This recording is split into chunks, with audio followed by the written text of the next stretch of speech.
오늘 본문을 가지고 십자가를 지신 예수님이라는 제목으로 함께 하나님 말씀을 나누도록 하겠습니다. 우리는 다시 요한복음의 말씀을 살펴보게 됩니다. 여러분, 지난번에도 말씀을 한번 드렸지요. 예수님의 십자가는 패배의 십자가가 아니라 승리의 십자가라고 말씀을 드렸습니다. 그래서 예수님께서도 십자가로 향하면서 가시는데 정말 당당하게 나아가는 것을 우리가 보게 되지요. 그리고 오늘 본문을 보면 여러분, 다른 복음서들과 조금 다른 면이 있습니다. 다른 복음서들은 이 종교 지도자들이 예수님을 잡아서 신문하는 그런 내용과 또 베드로가 예수님을 부인하는 사건을 구별해서 살펴봅니다. 따로 보는 거예요. 그런데 요한복음에서는 이것을 교차하면서 마치 한 사건인 것처럼 이야기하는 것을 보게 됩니다. 왜 그럴까요? 이런 모든 불법적인 상황 속에서 베드로의 부인하는 그런 불안하고 초조한 그런 상황 속에서 예수님은 변함없이 당당하게 나아가는 그 모습을 더 드러내기 위해서 교차해서 보여주고 있습니다. 여러분, 십자가의 길은요, 당당한 길이에요. 우리가 창피해야 하고 숨겨야 하는 그런 길이 아닙니다. 십자가는 우리가 우울하게 대하고 가슴 치면서 대할 것이 아니라 우리가 정말 박수 치면서 기쁨으로 대해야 하는 것이 바로 이 십자가입니다. 예수님을 믿는다는 것이요, 여러분, 당당해야 돼요. 예수님을 믿는 것이 창피해지고 숨겨야 되고 가능하면 드러내지 않아야 되는 것이 아니라 여러분, 예수님을 믿는 것이 오늘 우리들에게 진짜 당당함이 되어야 한다라는 거예요. 그런데 여러분, 오늘 우리는 어떻습니까? 예수님을 믿는데 당당하게 살아가십니까? 아니면 굳이 밝히지 않고 그냥 조용하게 예수님을 믿고 살아가십니까? 가정에서 말고 교회에서 말고 여러분의 삶의 현장에서 어떻게 살아가시냐는 거예요. 우리는 왜 당당하지 못할까요? 이유는 간단합니다. 십자가의 길이 승리의 길이고 당당한 길인데 우리가 그 길을 가지 않고 있기 때문에 그렇습니다. 십자가가 창피한 것이 아니라 십자가의 길을 가지 못하고 있는 오늘 내 모습이 부끄러운 거예요. 그래서 말을 못하는 것 아닙니까? 못 가니까, 안 가니까 당당하지 못한 거예요. 여러분, 십자가의 길은 당당한 것입니다. 그래서 예수님께서도 당당하게 가시고 계시잖아요. 여러분, 오늘 성경을 잘 보면 오히려 예수님을 십자가에 못 박는 자들이 더 불안해하고 초조해하면서 급하게 뭔가를 진행해가는 그런 모습들을 보게 됩니다. 그것을 오늘 말씀을 통해서 한번 살펴보면서 정말 십자가의 길은 당당한 길이구나. 우리가 그냥 숨기면서 조용하게 가야 되는 길이 아니라 정말 드러내놓고 당당하게 가야 되겠구나. 이것을 깨닫는 그런 은혜가 오늘 말씀을 듣는 가운데에 우리 모두 가운데 있기를 간절히 소망합니다. 먼저 유대 지도자들을 한번 보도록 하겠습니다. 일단 이들은 로마 군대의 협조를 잘 얻어서 예수님을 체포하는 것까지는 잘 성공을 했습니다. 그런데 문제가 뭐냐면 예수님을 이렇게 잡아올 만한 어떤 죄목, 어떤 혐의점이 없었다는 거예요. 잡아오기는 했는데 잡아올 만한 죄목이 없었다는 거예요. 그러니까 여러분, 이 체포에 힘이 있겠습니까? 없지요. 뭔가 확실한 잘못이 있어야 우리가 이것 때문에 잡아왔다라고 자신 있게 이야기할 텐데 그런 것이 전혀 없는 거예요. 그러니까 그 다음 절차가 매끄럽지가 않은 것입니다. 완전히 억지로 진행되는 것을 우리가 보게 돼요. 여러분, 우리가 아는 이 종교 지도자들 보통 사람들이 아니잖아요. 많이 배우고 치밀하고 굉장히 뛰어난 사람들이에요. 그런데 오늘 본문에 나오는 이들의 모습을 보면 정말 말도 안 되는 논리를 가지고 오늘 예수님을 십자가로 몰고 가는 것을 보게 됩니다. 그냥 불법만 존재하는 것을 보게 됩니다. 여러분, 이들의 목적은 오로지 하나였습니다. 예수님을 죽여야 한다는 거였죠. 오늘 보면 14절 같이 한번 읽습니다. 시작.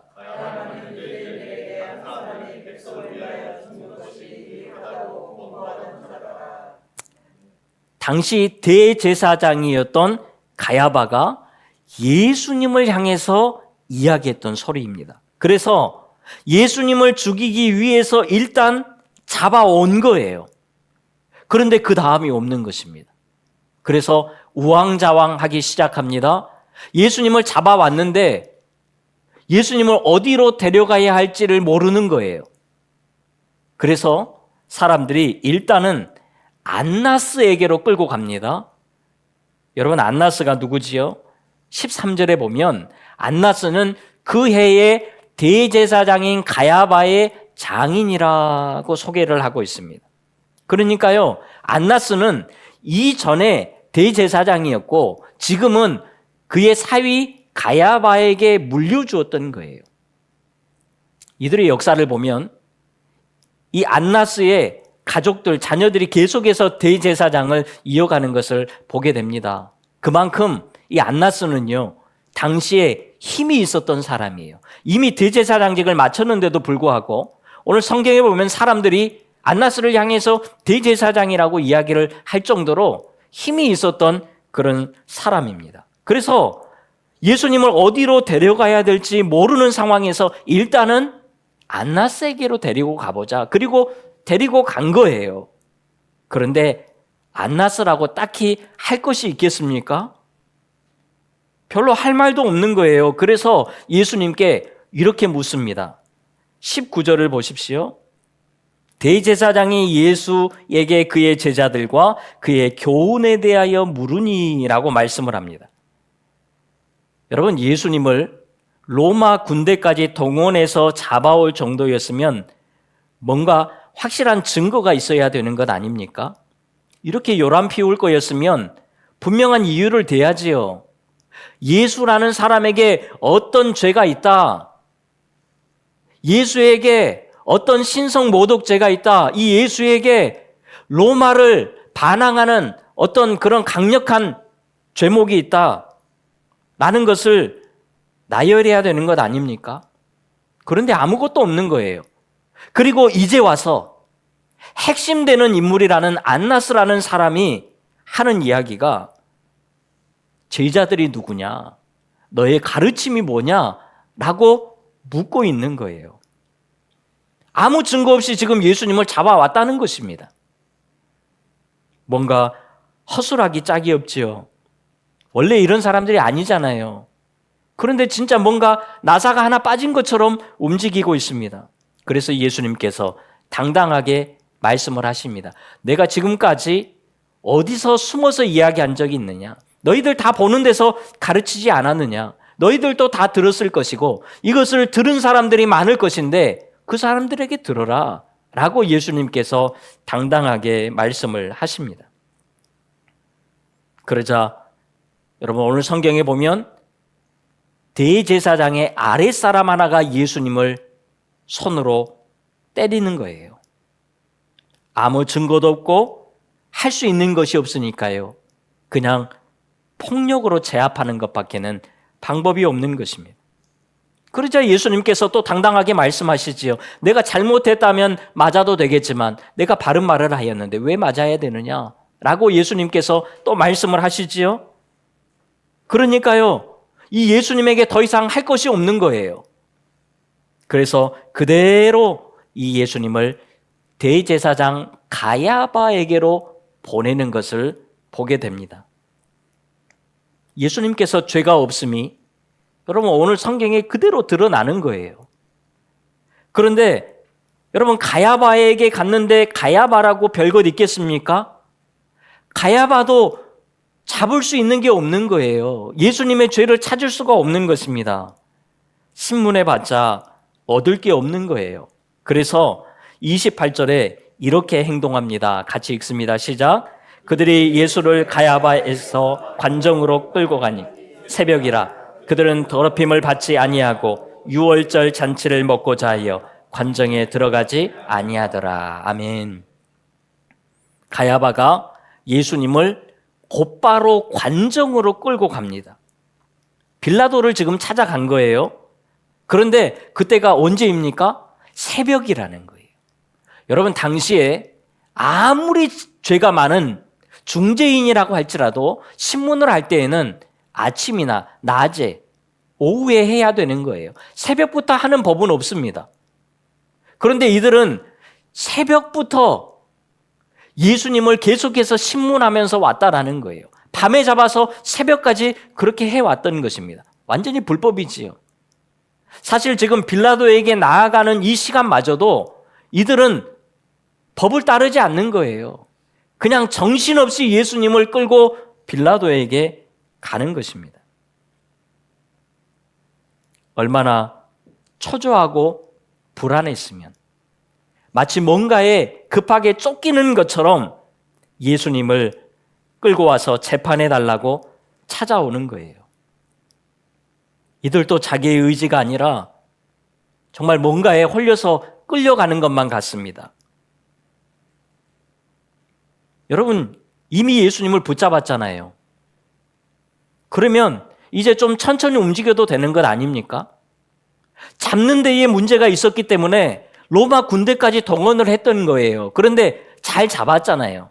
그러면 급하게 서둘릴 필요가 없습니다. 원래 이들의 생각은 6월절 명절이 다 지나고 난 다음에 예수님을 잡으려고 했습니다. 원래 이게 이들의 계획이었어요. 자, 그러면 급하게 갈 필요 없이 죄목도 잘 찾고 뭔가 확실한 것을 가지고 6월절 지난 다음에 일을 처리해도 크게 문제가 되지 않을 수 있었습니다. 그런데 이들은 그냥 막 진행해 가는 거예요. 왜 이렇게 서둘렀을까요?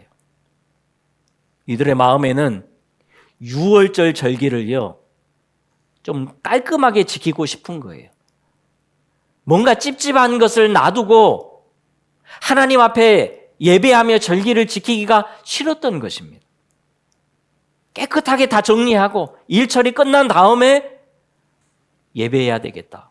6월절 만찬을 즐겨야 되겠다. 이 생각을 했던 것입니다. 여러분, 28절에도 보십시오. 그들은 더럽힘을 받지 아니하고 6월절 잔치를 먹고자 하여 관정에 들어가지 않았다라고 말씀을 합니다. 무슨 말씀이지요? 원래는 예수님을 데리고 관정 안으로 들어가서 빌라도에게 재판을 받아야 맞습니다. 그런데 빌라도가 거하는 관정, 빌라도가 있는 집 안의 뜰은 이방인들이 거하는 곳이에요. 이 이방인들이 거하는 곳에 유대인들이 들어가면 자기들도 부정해진다라고 생각을 했던 것입니다. 여러분, 부정한 사람은 예배에 참여할 수도 없고 성전에 들어갈 수도 없고 또 명절도 6월절 명절도 만찬도 제대로 누릴 수가 없습니다. 그래서 이 모든 것들의 제약을 받기 때문에 들어가지 않고 그냥 밖에서 자기들이 재판을 받겠다고 빌라도를 불러내고 있는 거예요. 여러분, 정말 이 모습이 너무 웃기지 않습니까? 하나님께 절기도 잘 지키고 자기들은 율법도 철저하게 지키고 싶은 그런 마음이 있는데 정작 하나님에 대한 마음은 없었다라는 거예요. 하나님의 영광을 위해서 살아간다고 하는데 오히려 이들은 하나님의 아들 예수님을 십자가에 못 박아 죽이려고 하는 것입니다. 정말 아이러니하지요. 여러분, 오늘 우리도 이렇게 되지 않기를 바라요. 하나님을 위한다고 하면서 여러분, 나를 위해서 살아서는 안 됩니다. 여러분, 모든 그리스도인들이 다 하나님의 영광을 위해서 살고 싶어 하지요. 그리고 나름 하나님의 영광을 위해서 살겠다라고 결단하고 다짐하면서 살아갑니다.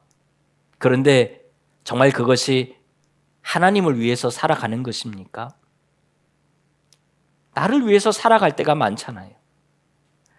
나를 위해서 살아가면서, 나 편하자고 살아가면서 우리가 때로는 하나님을 이용하기도 하고 마치 하나님을 잘 섬기는 것처럼 그렇게 살아갈 때가 있지 않는지 오늘 우리를 한번 돌아보자라는 거예요. 오늘 우리에게 종교 생활만 있고 정말 우리의 삶에 믿음 생활이 없지는 않는지 한번 돌아보자라는 것입니다. 내가 정해놓은 틀 안에서, 내가 알고 있는 틀 안에서 마치 그것이 전부인 것처럼, 그것이 옳은 것처럼 살아서는 안 된다라는 거예요. 그렇지 않으면 우리도 이 종교 지도자들처럼 마치 다른 것은 다 하면서 정작 해야 될 것을 안 하는 이런 누를 범할 수가 있다라는 것입니다. 항상 하나님 앞에서 나를 깨뜨리고 하나님 말씀 앞에서 나를 점검해야 하는 거예요. 그래야 우리가 제대로 갈 수 있는 것 아니겠습니까? 그런데 종교 지도자들은 완전히 자기들 생각에 갇힌 거예요. 예수님은 죽여야 되는 사람이다. 그러니까 앞뒤 논리가 없이 그냥 예수님을 죽이려고만 하는 것입니다. 그냥 그것이 옳은 줄로 아는 거예요. 그리고 빌라도를 찾아간 것입니다. 자, 빌라도는 이들의 마음을 알고 있었어요. 이들이 왜 관정 안으로 들어오지 않는지, 이들이 무엇을 우선시하는지를 알고 있었습니다. 그래서 그들의 요청을 따라서 관정 밖으로 나가서 예수님을 재판해 줍니다. 그러면서 이렇게 물어보는 거예요. 29절에 보면 너희가 무슨 일로 이 사람을 고발하느냐라고 묻습니다. 여러분, 당연한 절차이지요. 죄목이 무엇이냐는 거예요. 예수님의 혐의점이 무엇이냐는 것입니다. 여러분, 사실 빌라도도 이들이 예수님을 체포하는 것을 다 알고 있었습니다. 왜지요? 로마 병사를 내주었기 때문에. 예수님을 잡으러 가는 것을 알고 있었습니다. 그리고 예수님이 붙잡혀서 대제사장의 집에 가서 신문을 받는다는 것도 이미 다 보고를 들어서 알고 있었을 거예요. 밤새 불법적인 신문이 이루어졌다는 것도 다 알고 있었습니다. 그러면 이제 어떤 예수님의 죄목이 나왔겠구나라고 생각하지 않았겠습니까? 그래서 물어본 거예요. 자, 그런데 이들의 대답이 무엇입니까? 기가 막히지요. 30절 같이 읽습니다. 시작. 대답하여 이르되 이 사람이 행악자가 아니었더라면 우리가 당신에게 넘기지 아니하였겠나이다. 여러분, 정말 웃기지 않습니까? 지금 예수님의 죄목을 아무것도 찾지 못하고 그냥 예수님을 잡아온 거예요. 이들의 논리는 이렇습니다. 우리가 잡아왔으니까 이 사람은 죄인이라는 거예요. 여러분, 죄인을 잡아와야지요. 그런데 자기들이 잡아왔으니까 예수님은 죄인이라는 것입니다. 이런 억지가 또 어디 있겠습니까? 빌라도가 봐도 이것은 지금 말이 안 되는 거예요. 상황에 맞지를 않는 것입니다. 예수님의 죄가 없다라고 판단을 할 수밖에 없어요. 여러분, 종교 지도자들이 어떤 사람이지요? 없는 죄도 만들 수 있는 사람들 아닙니까? 그런데 예수님을 잡아와 놓고 그 어떤 죄도 이야기하지 못하고 있다는 것은 예수님의 죄가 없다라는 증거가 아니겠어요? 그래서 빌라도가 이야기합니다. 그냥 너희들 법대로, 유대인의 법대로 하면 될 것을 왜 굳이 나에게 데리고 왔느냐라고 이야기를 합니다. 그러자 유대인들이 이렇게 대답합니다. 31절 같이 읽습니다. 시작. 이르되 우리에게는 사람을 죽이는 권한이 없나이다. 여러분, 이들에게 왜 사람을 죽이는 권한이 없습니까? 유대인들은요, 율법대로 죄를 지은 사람을 얼마든지 돌로 쳐서 죽였던 사람들이에요. 이전부터 계속 해왔던 사람들입니다. 사람을 죽일 수 있는 공식적인 권한은 없지만 이들은 그들의 율법대로 사람을 지금까지 죽여왔어요. 한 번은 예수님 앞에도 가늠하다 붙잡힌 여인을 데려다가 돌로 쳐 죽이기 전에 예수님께 물었던 적이 있잖아요. 이들은 얼마든지 죽일 수 있습니다. 우리가 나중에 사도행전에서 보게 되겠지만 사도행전에 보면 스데반도 그냥 돌로 쳐서 죽입니다. 죽일 수 있는 권한이 그들에게 있었던 거예요. 그런데 왜 이들은 자기들에게 죽일 권한이 없다고 했을까요? 여러분, 이들의 목적이 무엇이었습니까? 예수님을 죽이는 거였지요. 예수님이 무엇을 잘못했는지 그것은 중요하지 않습니다. 밝힐 수도 없어요. 그냥 예수님을 죽이는 것이 목적입니다. 그런데 이 예수님을 죽이는데 어디에서 죽여야 되지요? 십자가에서 죽여야 된다라는 거예요. 왜 그럴까요? 십자가에서 예수님을 죽이게 되면 한 방에 예수님을 보낼 수 있는 것입니다. 한 방에 예수님의 모든 가르침과 그동안 만들어놨던 모든 제자들의 그 근본을 흔들 수가 있는 거예요. 신명기 21장 23절 같이 읽습니다. 시작. 나무에 달린 자는 하나님께 저주를 받았음이니라. 이 말씀에 근거해서 예수님께서 나무에 달려서 십자가에 달려서 죽으시면 예수님은 하나님의 아들이 아니라는 것이 그대로 드러나는 것입니다. 그러면 하나님의 아들이 아니니까 예수님이 그동안 가르쳤던 모든 것들은 다 거짓이 되는 거예요. 헛것이 되는 것입니다. 그래서 종교 지도자들은 자기들이 얼마든지 알아서 예수님을 죽일 수도 있었습니다. 아무도 모르게 죽일 수도 있었어요. 그런데 십자가에 못 박아 죽여야 하기 때문에 오늘 본문에서 이렇게까지 하고 있는 것입니다. 십자가로 예수님을 완전히 묻어버리려고 했던 것입니다. 그 근거가 32절에 나와 있습니다. 우리 32절 같이 읽지요. 시작. 이에 예수께서 자기가 어떠한 죽음으로 죽을 것을 가리켜 하신 말씀을 응하게 하려 함이러라. 아멘. 여러분, 종교 지도자들은 자기들이 힘을 써서 자기들이 머리를 잘 쓰고 또 모든 상황이 잘 받쳐주어서 예수님을 십자가에 못 박았다라고 생각을 했습니다. 불법과 부정으로 그냥 막무가내로 몰아붙여서 이루어낸 쾌거라고 생각을 했을 거예요. 그런데 오늘 말씀해 보니까요, 예수님께서 그들이 이렇게 하도록 이끄셨다라는 것입니다. 그래서 여러분, 이 사람들이 허둥지둥 되면서 아무것도 찾지 못하면서 그냥 막무가내로 예수님을 여기까지 끌고 온 거예요. 제정신으로 한 겁니까? 여러분, 아무 생각도 없이 달려온 거예요. 왜요?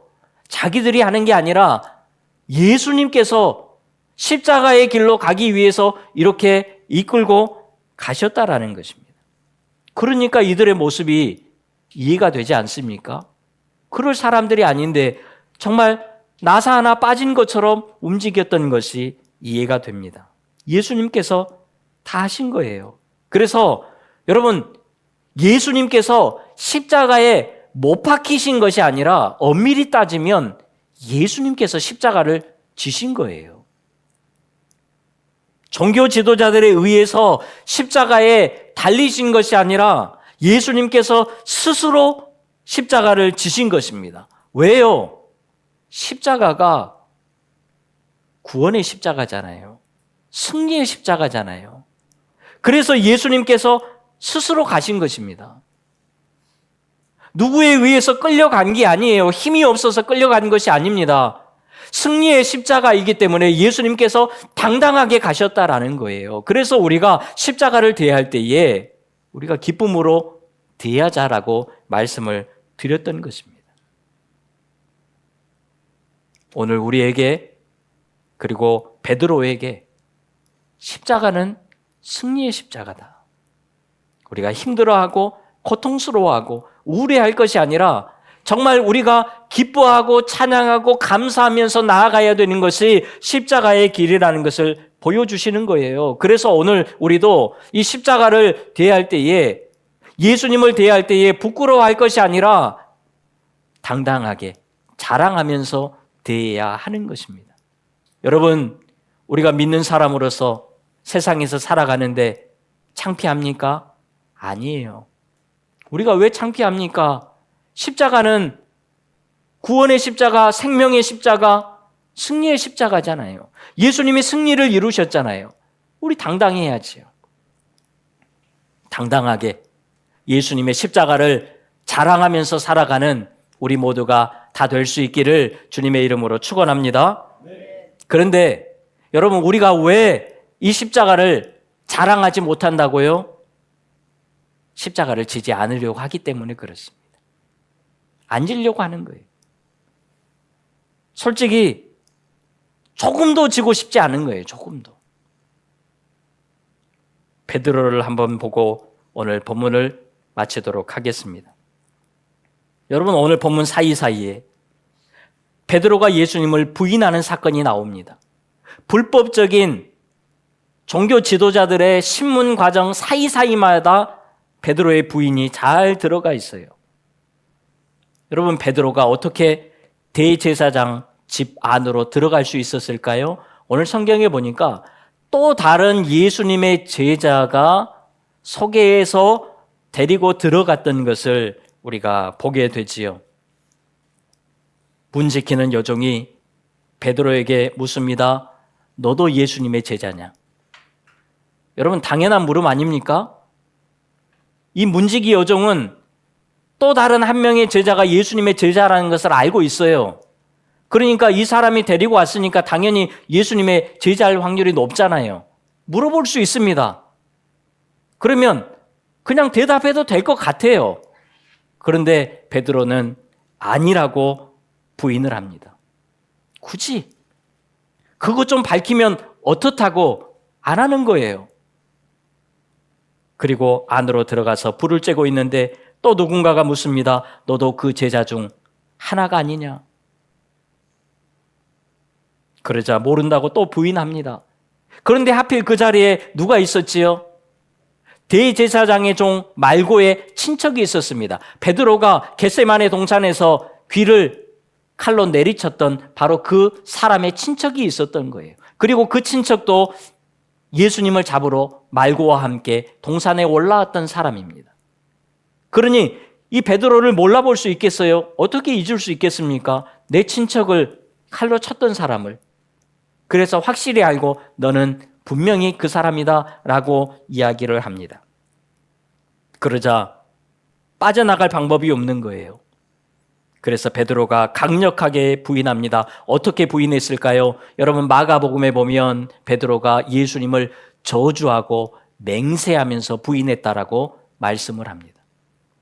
그리고 그 자리를 떠나갑니다. 여러분, 베드로는 예수님의 십자가에 뒤는 따라갈 수 있었지만 자기가 십자가를 지고 싶지는 않았던 거예요. 여러분, 솔직하게 베드로가 예수님의 제자라고 알려졌다라고 해서 크게 문제될 것 있겠습니까? 분명히 예수님께서 겟세마네 동산에서 나를 잡아가고 내 제자들은 건들지 말라고 했을 때에 로마 군대와 종교 지도자들은 제자들에게는 관심이 없었습니다. 잡을 이유도 없었습니다. 예수님의 제자라고 지금 밝혀졌다고 해서 베드로에게 뭐가 문제가 되겠냐는 거예요. 지금 이들에게는 온통 예수님을 십자가에 못 박는 것에만 정신이 가 있는데 예수님의 제자 하나가 무슨 그들에게 의미가 있겠습니까? 해봤자 조금 욕먹고 해봤자 조금 싫은 소리 들으면 되는 것 아닙니까? 그런데 그것을 정말 저주하고 맹세할 정도로 부인했던 것을 우리는 보게 됩니다. 그 조금도 질 수가 없는 거예요. 십자가를 조금도 지기 싫은 것입니다. 여러분, 오늘 우리에게도 이런 모습이 있지 않는지, 그 조금 지기 싫은 그 십자가, 그러면 안 된다라는 거지요. 바라기는 오늘 우리 모두에게 내가 예수님과 함께 조금이라도 십자가를 지고자 하는 그런 마음이 회복될 수 있기를 간절히 소망합니다. 종종 어떤 분들은 자기에게 어려움이 생기면, 또 문제가 생기면, 안 좋은 일이 있으면 이것이 내 십자가다라고 생각하는 분들이 있습니다. 여러분, 여기에서 십자가를 진다는 것은요, 우리의 삶에 어떤 어려움을 십자가 졌다라고 하는 게 아니에요. 내가 하나님의 말씀대로 살아가는데, 내가 주님을 따라서 가는데 찾아오는 그 어려움이, 그게 십자가를 지는 거지요. 이런 십자가를 지고 걸어갈 수 있는 우리 모두가 다 될 수 있기를 간절히 소망합니다. 그리고 여러분, 예수님의 십자가가 승리의 십자가잖아요. 완벽한 십자가잖아요. 그러면 우리가 져야 할 십자가가 따로 뭐가 더 필요하겠습니까? 필요 없는 거예요. 여러분, 골로새서 1장에 보면 그리스도의 남은 고난이 나옵니다. 여러분, 예수님께서 완벽하게 고난을 당하시고 십자가를 지셨는데 무슨 고난이 또 남아 있겠어요? 예수님의 고난이 뭐가 남아 있어서 오늘 우리가 그 고난을 져야 됩니까? 예수님의 고난은 완벽하게 끝났습니다. 우리가 사실 질 게 없어요. 그런데 왜 우리가 그리스도의 남은 고난을 져야 됩니까? 이 말은 무슨 말이지요? 우리가 그 남은 고난을 지는 게 아니고요, 우리가 예수님을 따라가면서 찾아오는 고난과 어려움이 있다면 그 남은 고난을 그리스도께서 지시겠다라는 거예요. 우리가 질 게 없는 거예요. 그러니까요, 오늘 본문에서 우리가 예수님의 십자가를 조금 짚고 가려는 것, 예수님이 자기 십자가를 지고 나를 따르라고 했던 것, 이것은 우리가 정말 고통스럽고 힘들게 십자가를 지라고 하는 것이 아니라 우리가 정말 그런 마음을 가지고 예수님을 따라오라는 거예요. 예수님이 십자가를 다 지실 거예요. 고난도 다 담당하실 것입니다. 우리는 그냥 따라가려는 마음으로 따라가자라는 거예요. 그러면 예수님께서 다 알아서 하시는 거예요. 여러분, 조금 십자가 지자고 했다고 우리가 마음 무거워해야 될 것이 아닙니다. 그 조금도요, 예수님이 다 지셔요. 그리고 이미 십자가에서 승리를 이루셨잖아요. 우리가 따라가는 그 조금의 흉내만 내고 조금만 지려고 하는 그런 마음만 있어도 여러분, 우리의 삶에 승리의 길이 있는 거지요. 구원의 길이 있는 거예요. 생명의 길이 있는 것입니다. 오늘도 예수님의 십자가를 내가 조금이라도 지고 가야 되겠다. 정말 이런 아름다운 마음이 우리 가운데 회복되어서 주님과 함께 십자가의 길을 간 다음에 승리의 계가를 부르는 우리 모두가 다 될 수 있기를 주님의 이름으로 축원합니다. 기도하겠습니다. 하나님, 우리가 져야 되는 십자가가 결코 무거운 것이 아닌데, 우리가 조금만 따라가면 되는데, 오늘 그 마음이 회복되어서 정말 십자가의 길을 잘 주님과 함께 걷고 승리의 노래를 부를 수 있는 우리 모두가 되게 하여 주시옵소서. 예수님의 이름으로 기도하옵나이다. 아멘.